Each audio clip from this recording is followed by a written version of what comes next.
So the last class that we had last week was in section 9 of this book, section 9, and that was about Ad Mosai. We said the Rebbe introduced that we should be saying and calling out to Hashem and singing whenever there's an opportunity, Ad Mosai, saying to Hashem, how long will you keep us here on Golgos? By the way, there's an interesting thing about Ad Mosai. The words Ad Mosai, when you say how long will this go on for, are really words that we're saying out of anguish. So we should be crying, not singing. But instead, we're singing. So how does it come together? We're saying Ad Mosai, how long will I suffer? How long will you suffer? And we're singing. If you're thinking about suffering, why are we singing? And you know the answer to that? So the answer is because at the same time that we're begging and pleading Hashem that we want to go out of Golus, we also want to express, and this is part of it, is our belief, our firm belief and firm confidence in Hashem that we will go out of Golus very soon. And we find in Mitzrayim, in Egypt, how the women, and they were being led by Miriam, Moshe Rabbeinu's sister, before they left Egypt, they took with them, what did they take with them? Musical instruments. And why did they take musical instruments? Because they were so certain that they're going to be experiencing incredible miracles that they already began to get excited and rejoice, not just for going out of Egypt, that's one thing, for the future, that they're soon going to be witnessing miracles, and for these miracles, they'll be dancing and singing and praising Hashem. And that was something which the women did, not the men. So what we're doing now is following that example. That number one, yes, we ask Hashem, we want to go out of Golus, but at the same time, we are expressing our absolute confidence and emunah that we are going to be going out of Golus very soon. And that's why we say it in the way of singing, not the opposite, not a way of despair or crying or sadness. And even though I'm confident that Hashem is going to take us out of Golus, but we want it to be as soon as possible, sooner than soon. And therefore, we're asking for Ad Mosai.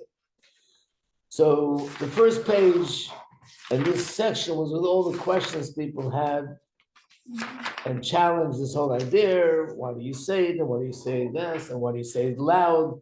And why isn't it enough to daven? All these questions I think we answered last week. So I just want to go through a few of the things that are written here. And first of all, look at page 5. I didn't show it to you yet. Page 5 is people's sort of argument was about the specific words Ad Mosai. It's Hebrew, and it means until when. And people felt that that language is not respectful towards Hashem. So again, where are we? I'm in the section which was section 9, right? 9, and in 9 it's page 5. So the page called Hebrew? Right, that's the one. It's all Hebrew. I didn't find the English translation to it, but it's a copy from a siddur. We don't have that in our siddur, but there's other siddur that have it. On top of the page it says Tikkun Chatzos. Anyone know what Tikkun Chatzos is? Anyone heard? No. What? Right. It used to be very common for people to get up. Chatzos means midnight. They get up after midnight, and they would say special prayers for asking Hashem to end the Golus. In fact, they would do it like on Tisha B'Av, sit on the floor, light a candle, middle of the night, and say special prayers. And some siddur, even in our siddur, if you turn the pages, you'll see there's a page that the thing that says that no one really does it today. But years ago, it was more common. And this is one of the prayers in Tikkun Chatzos. When you look at it, you see it's a prayer, but every stanza begins with which words? Ad Mosai, Ad Mosai, Ad Mosai, Ad Mosai, Ad Mosai, Ad Mosai. It's different ways of expressing how long will this be, and how long will that be, and how long will this other thing be. So clearly, this argument that the words ad masai is not a respectful way of speaking to Hashem is clearly not something that has any substance to it, any basis to it. On the contrary, this is the language we find in the Tefillah, our prayers. In Tehillim, you find this also more than once, where David HaMelech says to Hashem, Ad Maseh, how long? By the way, it's interesting, one of the chapters of Tehillim, I remember someone once asked me, where is it in Tehillim? I'm looking, I couldn't find it. I remember, we say so much Tehillim, so you remember, I couldn't remember where. Then I found it in chapter 74. Chapter 74 in Hebrew is Ayin Daled, which spells Ad. Okay, now I remember. It's chapter Ad has the words Ad Masa in it. So if you want to look it up, you'll find it there. Anyway,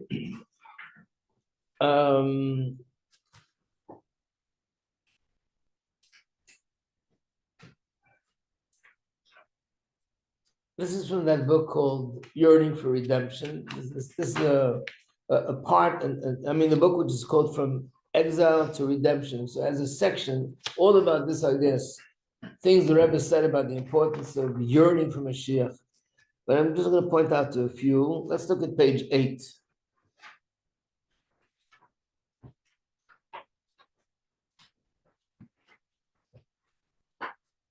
The one in the middle of the page that has a check next to it. Describing the Egyptian bondage, the Torah writes, the Israelites groaned, and on account of their labors, the Egyptians made them work very hard.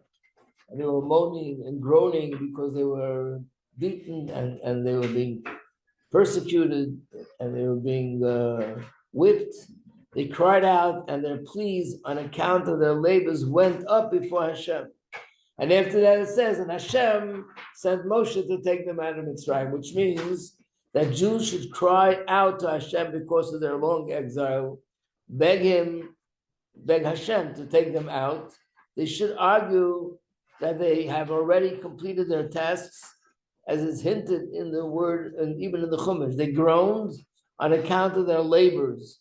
So some explain those words to me. They groaned not because they're suffering. It means we already did our time. We did what we needed to do in Egypt. And if so, why are we still being denied? Why are we still being detained in exile? And when Jews cry out to Hashem over the length of the exile, the next pasuk reads, and Hashem took note, and he will send them the righteous Redeemer with us also. So we see that to some extent Hashem waits for us to call to him. And by the way, one of the examples that we brought up last week about the question when people say, Hashem knows what to do. He knows what's best for us. What are we making that commotion? Send them now. Hashem knows when's the best time to send them. So why don't you just wait till the time comes? The fact that you're screaming, no, we want Mashiach now, is as if you're telling Hashem, I don't trust your judgments. The simplest way to answer that question is, well, that's the whole davening about. Someone is chas v'sholom sick, and the doctors come up and they say this and this. What do? You take it to them, you say davening, and yes, Hashem, please make this person well. Why am I saying that for? Right? Hashem knows what's right. He knows the best time. He'll know when to make this person healed. Right now, God forbid he's in a coma. Okay, so when Hashem will see the right time. No one thinks that way. Why? Why isn't that going against Hashem? So the answer is because that's the commandment of the Torah, that you should daven to Hashem when something is wrong. That means, that's another question. Why is it so important to daven to Hashem? So one of the ways that that's explained, and that applies here as well with Govus, is that just like we know that every blessing Hashem gives us has to come through a certain conduit. If I want parnasa, if I want to have sustenance, so I can't just sit back and say, Hashem, I trust you. Hashem, I love you. I know you'll take care of me. I'm going to sit and study Torah all day, and please find a way to send me money. For most people, it's not going to work. Maybe certain tzaddikim.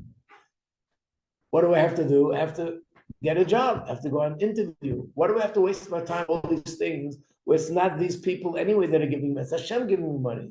The answer is Hashem said, I created the world in a way that I want that the blessing should come through a certain path, through a certain pipeline, through a certain conduit. And the conduit is going to work. That's what brings money in the natural order. That's how I'm going to give my bracha.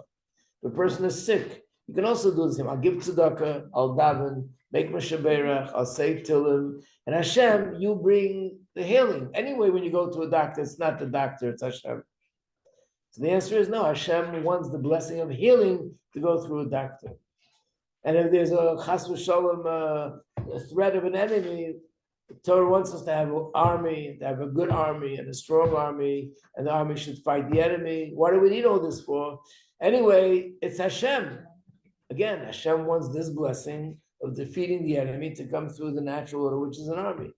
So just like there's a certain order of things, how things happen, physically, there's also a certain order spiritually.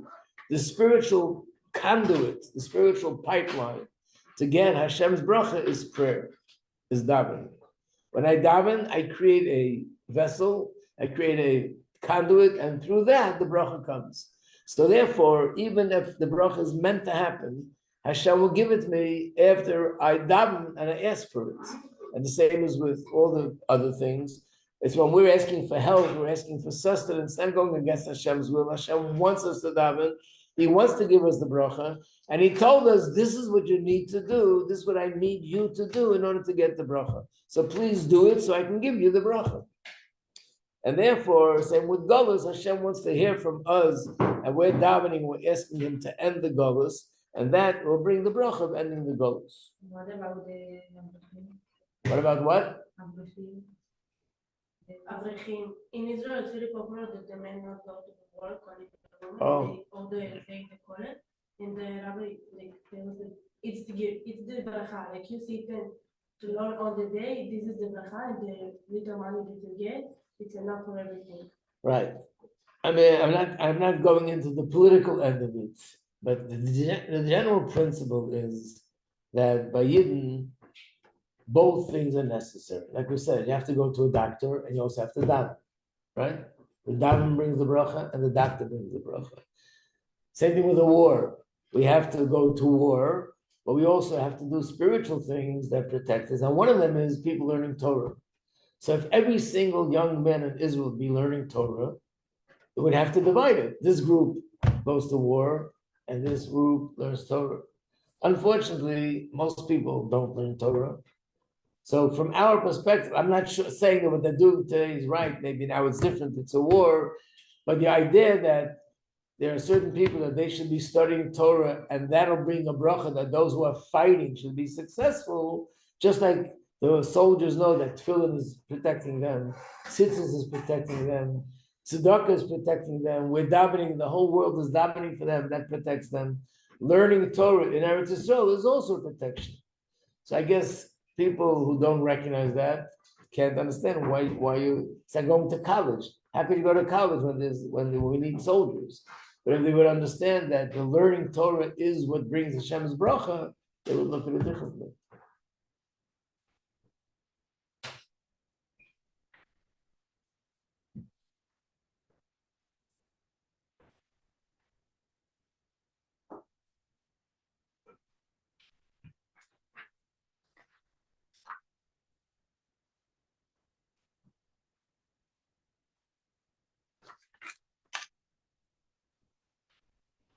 Okay, I think we'll go to the next one, number 10. I just want to explain a little bit about Mashiach Sefer Torah. You know, in 770, there's a Torah which is called Mashiach Sefer Torah. They don't always use it. Actually, they use it this past Shabbos because it's only used when there's special days. But what's the history behind this Sefer Torah?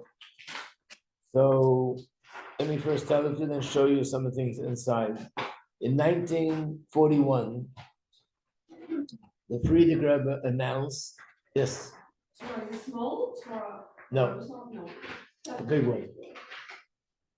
There's a small one, which people call the Rebbe Sefer Torah. And there's a big one, which is called Mashiach Sefer Torah. and I'll explain the difference soon.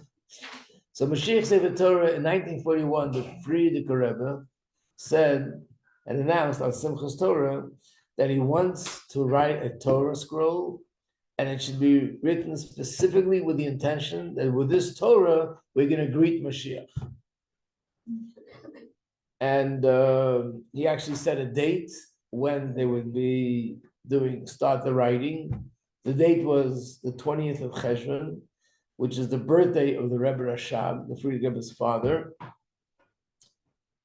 But then for some reason he said no, changing it.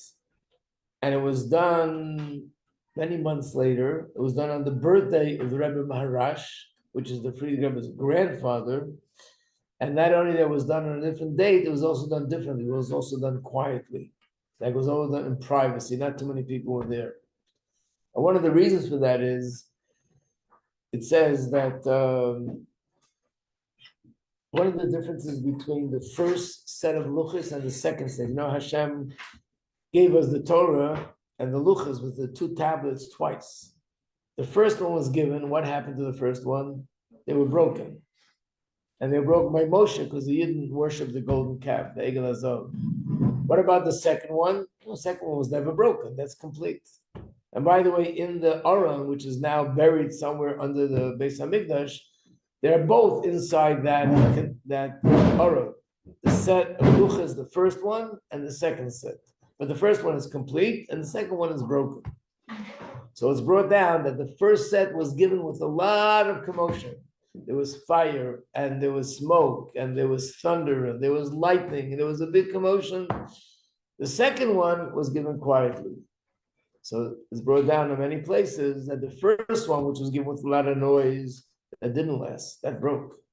The second one, which was given quietly, that's the one that lasts. So sometimes in certain situations, we specifically make a point that things are done quietly. And that's what happened here with the Sefer Torah. For whatever reason, the Sefer Torah is done and many months later, but quietly. So we know they make two celebrations. One is when you start writing it, and one was you finish writing it. So the Frierdiker Rebbe started writing in 1941. Naturally, when you're ready to finish, you organize a celebration. But what happened was that they didn't finish the whole thing. Usually the finishing is in front of a lot of people. They waited, the Frierdiker Rebbe said to wait. They waited. It was never finished. After the Frierdiker Rebbe passed away, it was not finished. So where was it all this time? It was in 770, in a room all the way in the back.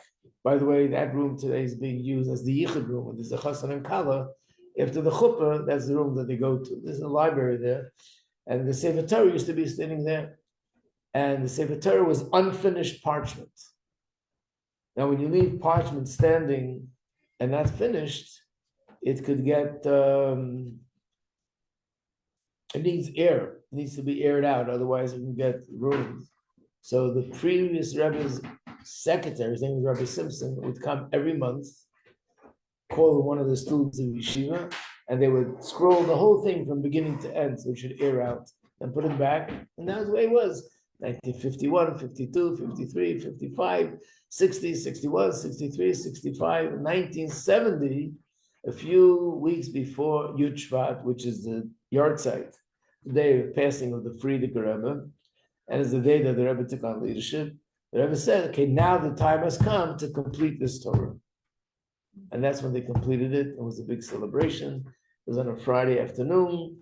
And from that point on, they began to use it, but only on special occasions.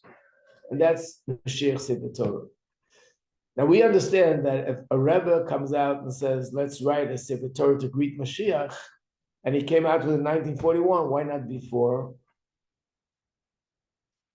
The answer is that obviously it meant that it was an indication that we turned a certain corner and we reached a certain milestone that now we're so much closer to Mashiach that we could get ready by writing the Torah to greet Mashiach. But it was never finished. So the fact that it was finished 30 years later in 1970, and the Rebbe was the one who said that the time has come, is an indication that we reached another sort of milestone, and we turn another corner, and therefore now is the time we're ready to finish it and to actually use it and get ready to greet Mashiach. So, as we mentioned in the first class, that there were different stages where things were happening, where the Rebbe interpreted that we just turned another corner and another corner, we reached another point. It's all progressing and getting closer to the actual Geulah. The other Torah, which you're talking about, the small one, that's a different story. That's a story that is a long story with a lot of details, but the general idea is as follows.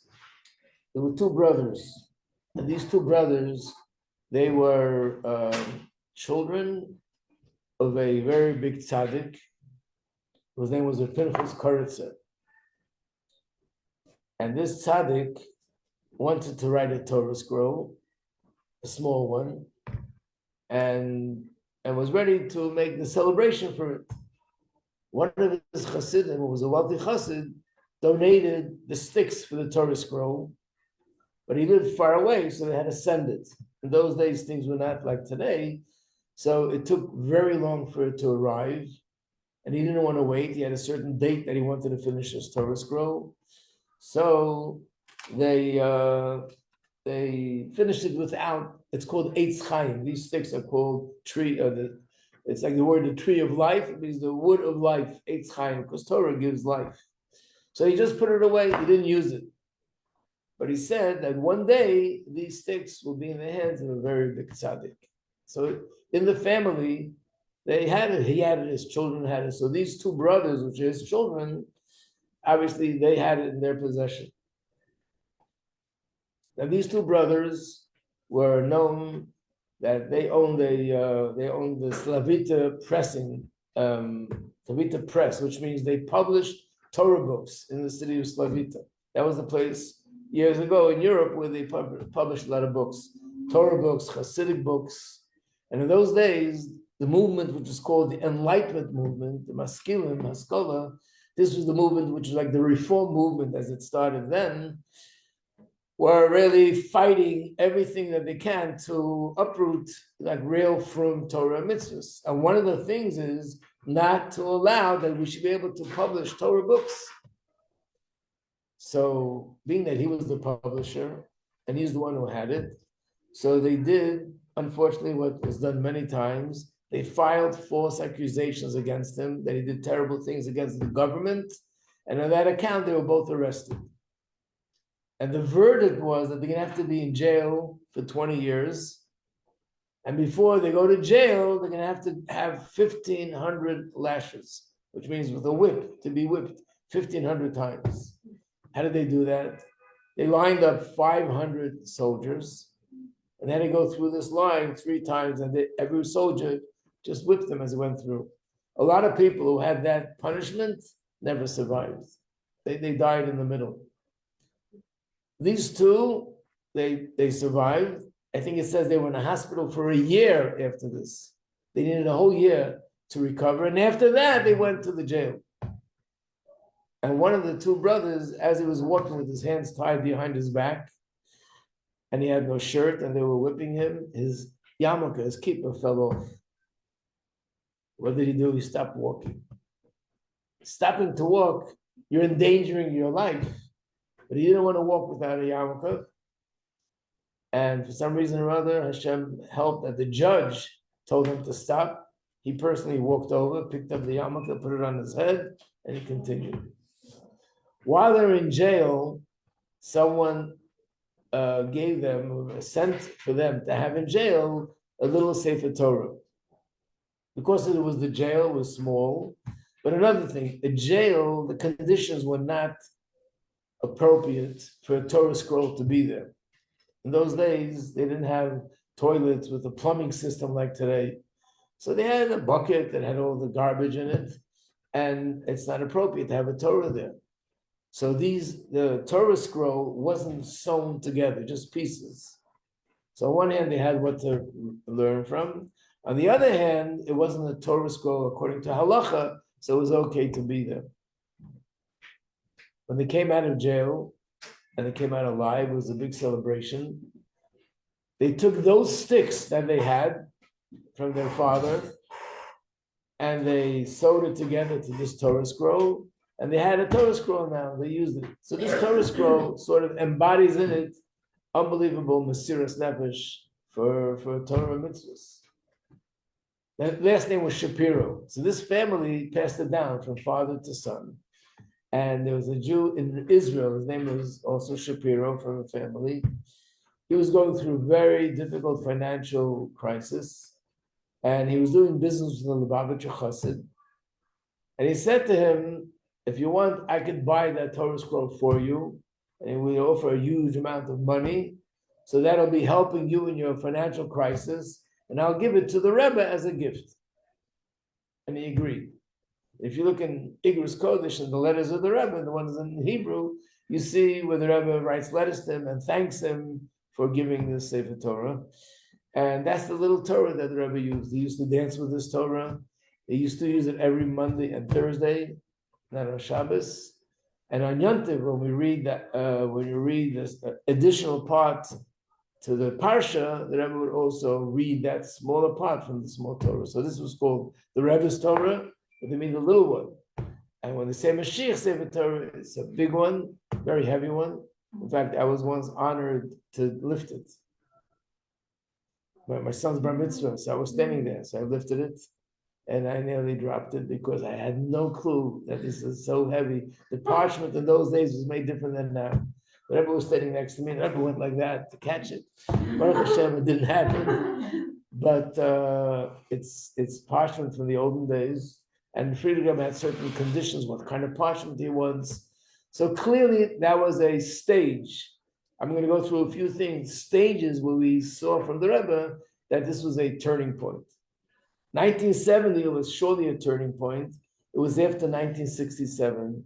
So 1967, we had the 6-Day War.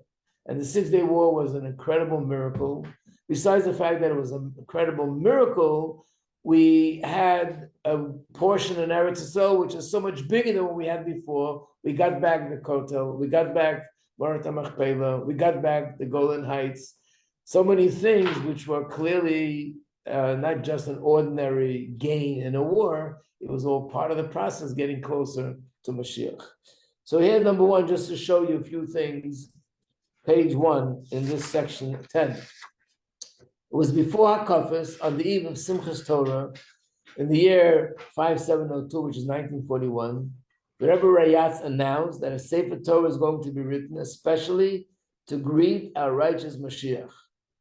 The writing was intended to begin on Chov Cheshvan, the birthday of the Rebbe Rashab, which you just celebrated. And at that stage, it was intended to begin publicly. But in fact, it was postponed to Beis Iyar, which is after Pesach, almost a half a year later, which is the birthday of the Rebbe Marash. The Rebbe Rashab was the 5th Rebbe of Chabad. The Rebbe Marash was the 4th. The writing began, but then it was done discreetly, quietly. And here's a letter from the previous Rebbe. The next piece says, on Simchas Torah, I announce that I'm about to begin writing a Sefer Torah with it to greet Mashiach. Please announce that whoever so desires may participate in writing of the letters. In other words, the Friedrich Rebbe wanted everybody to have part in it. So everyone gave money that they should have a part, that a letter would be written in their schus. It's like now where we're selling letters for the Sefer Torah. The next part is also a letter from the previous Rebbe. I've telegraphed my friend, whose name was Shlomo Yehuda Leib Eliezer of Yerushalayim, that he should acquire parchment that is exactly this length, 6 handbreadths high, explicitly prepared from kosher animals, and that have undergone shchita, and to write the same. In other words, halachically, these things are not necessarily requirements, but he wanted this Sefer Torah to be extra, things that they don't need by regular Sefer Torah.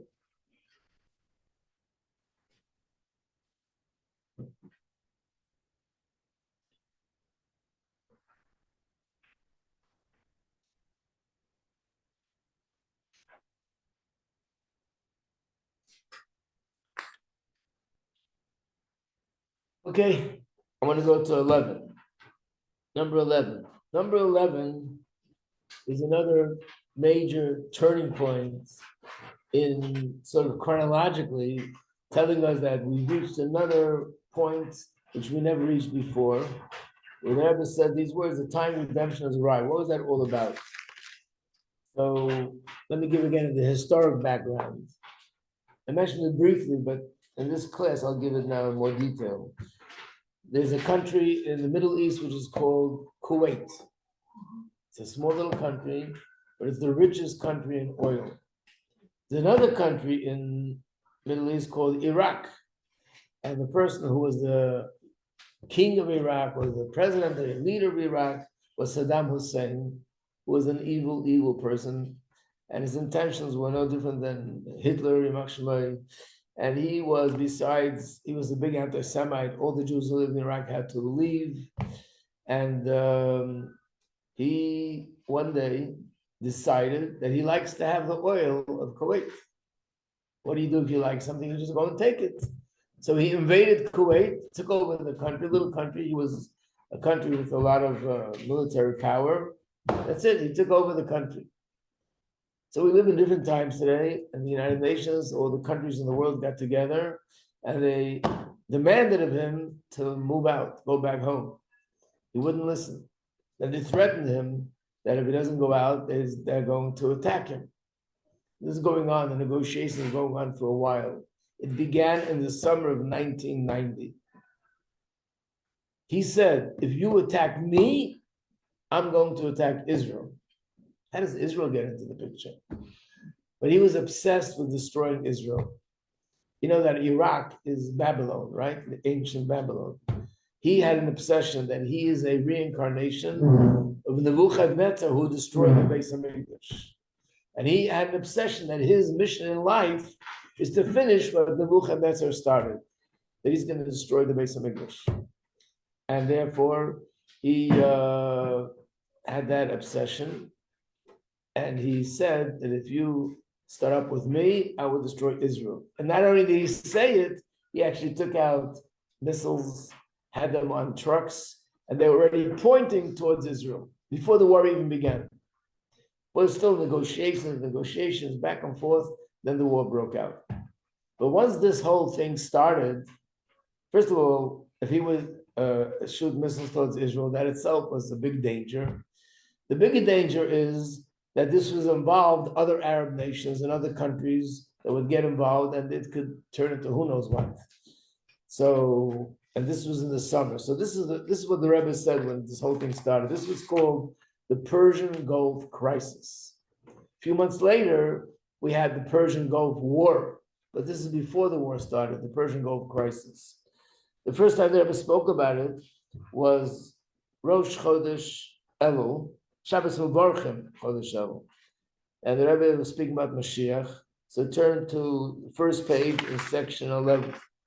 Already the signs by which our sages identified the end of exile and the time of redemption have been fulfilled, including the recently publicized sign in Yalkut Shimoni. Yalkut Shimoni is the name of a book of a medrash. I know you hear in class very often medrash, but I just want to let you know there are a lot of books of medrash and have different names. They're all medrash. When, anyone know, chronologically speaking, when was medrash written? Which age, which time in history was the rabbis who wrote the medrash? If you didn't have a class on it, you wouldn't know. But it's the same rabbis, the same sages that wrote the Mishnah. But the difference is Mishnah is more about halacha. Medrash is more like stories or things about the future or other things that are explaining the stories in the Torah and so on. So the Medrash says like this. Rabbi Yitzchak said, in the year that King Mashiach will be revealed, the kings of all the nations of the world will be struggling with each other. The king of Persia will provoke the Arabian king. The Arabian king will go to Aram for advice. All the nations of the world will be in turmoil and terror. They will fall on their faces. They'll be seized by pains like the pangs of childbirth. The Jewish people, Israel, will also be in turmoil and terror. And they will say, where shall we come? Where shall we go? Where shall we come and where shall we go? And Hashem will say to them, my children, do not be afraid. all that I have done only for your sake. Why are you afraid? Do not fear. The time for your redemption has arrived. And it will not be like the early redemptions. The final redemption, because it'll be different, because suffering and subjection to other nations, they followed the early redemptions. We went out of Geulah, they went to another Geulah. Went out of Geulah, went to another Geulah. But the final redemption will not be followed by any suffering and any subjugation to other nations. This will be eternal. It's a long medrash, so the Rebbe is not quoting every part of it. The Yalkut continues, the medrash continues. Our sages taught us that when King Mashiach comes, he will stand on the roof of the Beis HaMikdash and he will proclaim, humble ones, the time for your redemption has arrived. So should it be for us. From the outset, there is nothing to fear. Since we already have the promise, do not fear, the time of your redemption has arrived. And so it'll be for us that our righteous Mashiach should actually already come. He should already stand on the roof of the Beis HaMikdash, and he should announce and proclaim Mashiach has already arrived. Amen. May this be his will. This was the beginning of a new era, an era where the Rebbe was saying, the words are, if you listen to the word, the time of redemption has arrived means not that we're out of Geulah already, but it also doesn't mean these are signs of redemption. There's certain things that are signs. Like you're on the highway and there's a sign that says New York in 20 miles. Does it mean you arrived in New York yet? No, it means that New York will be here in 20 miles. But now that I see a sign, I'm happy to know that it's only 20 miles away. Then there's a sign that says, welcome to New York, you've just entered. What the Rebbe is saying here is, the time of redemption has already arrived. Not a sign. We're already in a new era now. We're in the era of redemption, but there's no redemption completely yet. To think of an example of that is Mitzrayim. What happened in Mitzrayim? Hashem told Moshe Rabbeinu to take the Jews out of Egypt, right? He went as far as going to Paro and say, let the Jews go. Hashem said they have to leave. Then it says he went to the Jewish people and told them, I was sent by Hashem to take you out of Geulah. Were they out of Geulah at that moment? They were still in Geulah. Well, you didn't learn Parsha Shmos yet, but we'll soon learn those Parshas, and you'll see that when all this happened, they were still in Mitzrayim, they were still slaves, they were still suffering, but they already heard that the time of redemption had arrived, but the redemption itself didn't come to fruition yet. In fact, it says in Gemara that for a few months they were still suffering in Geulah as slaves. And this is after Moshe Rabbeinu already came, and after Moshe Rabbeinu told them the message from Hashem that the time has come for you to go out. So this was the Rebbe's message to us. And then what happened was that there was a war. America, England, France, all the countries in the world, he was known to have nuclear weapons, and we didn't know when there was a big danger that he could use it against other countries, definitely against Israel. In fact, he used it against his own country when there were certain tribes that went against him. He poisoned them with gases. He used not just a regular missile, with a missile with what they call chemical warheads. And when it hits, chemicals come out, like what's COVID? COVID was poisonous chemicals. He would use those chemicals when hundreds of thousands of people could be killed in no time. So in Israel, they sold gas masks. And they put plastics on all the windows and all the houses that should be protected. And then the war broke out. And guess what? He was not a liar. He kept his word. He had missiles, sent missiles towards Israel. In the total, he sent 39 missiles. And that was the miracle. Not one single person in Israel was killed by any of the missiles. 39 missiles. They're incredible stories. They fell on this building, they fell on another building. In this building, people just walked in. This building, people just protected themselves. All sorts of things were happening, but nobody, not one single person was killed. There are videos that were made of all them, where people spoke about different miracles that happened. I remember just an example. In one place, they sent the missile to a spot where there were a lot of gas lines. You know, when a missile hits a gas line, there's a huge explosion. Turns out there was no explosion, nothing happened. Why? Because a few days earlier, there was a gas leak. Because of the gas leak, they had to shut up all the gas. They shut up all the gas, there was no explosion. Miracles like that were happening all over the place. And the Rebbe kept telling people, the Rebbe said, nobody should leave Israel. And whoever has plans to go there should not change their plans. You can watch videos of people saying, Rebbe, my children are there. You should also go there. Don't change your plans. I saw people asking the Rebbe that they planned a wedding. What should they do? The Rebbe said, make the wedding and don't change your plans. You'll only be seeing miracles. So basically, just to give an idea, in this booklet, if you turn the page, there's a copy there. I just took it over the internet. You can see more details there. But just to give you an example of what kind of miracle it was. Look at the page that says U.S. was ready for 20,000 casualties. Schwarzkopf. Schwarzkopf was the general of the United States Army. Look what it said, just reading the top place. Schwarzkopf breaking a long official silence on the question of what was the expected war casualties. In other words, al pi teva, in the natural order, this is what should have happened.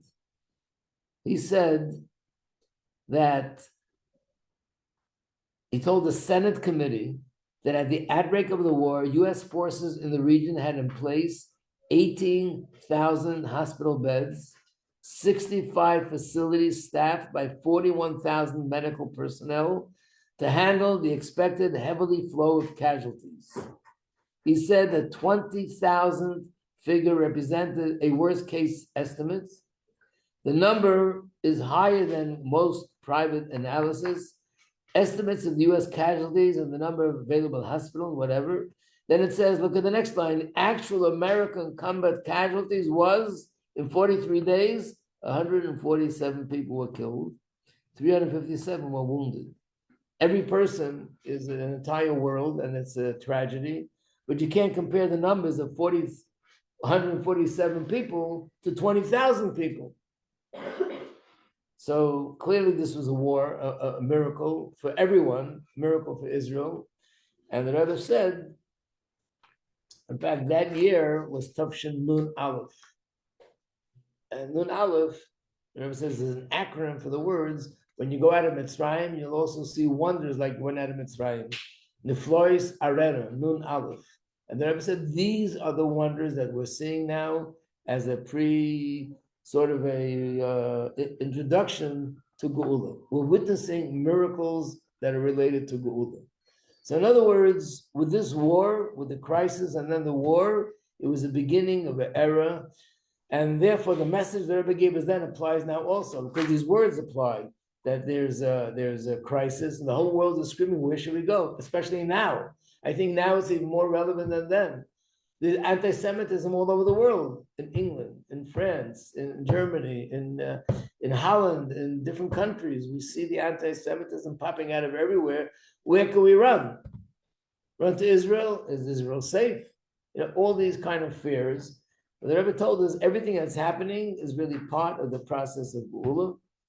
And that's how this era began with those words. We'll have a little bit more time next time. We'll go into a little bit more details of what went on there.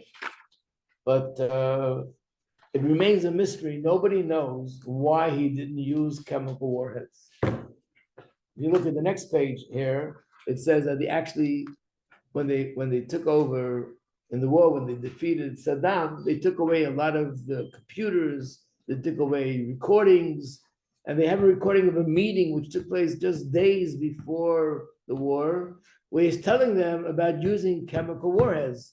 When they see that nothing else is working, they should use chemical warheads. But he never used it, which is a very big miracle. We don't know why. And the answer is because Hashem made a miracle. That's the answer.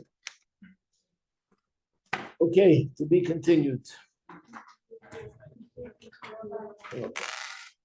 So by the way, if you have your workbook, you want to check it off in the terms that are used here that are related to Mashiach. one of the terms are number 52. That's the Sefer Torah Shel Moshiach. And number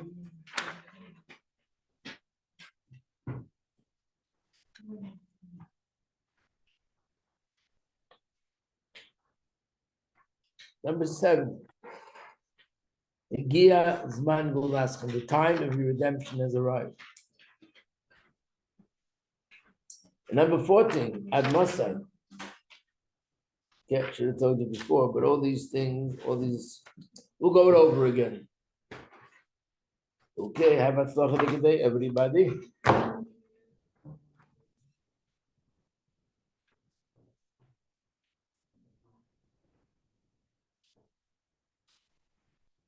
This Friday, we should be starting Gemara on the Shir. You're welcome.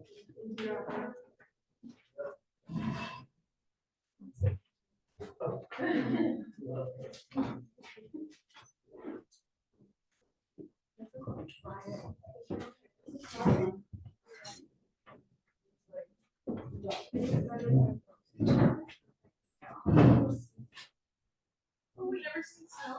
There was. Right, like that's right. Oh, yeah.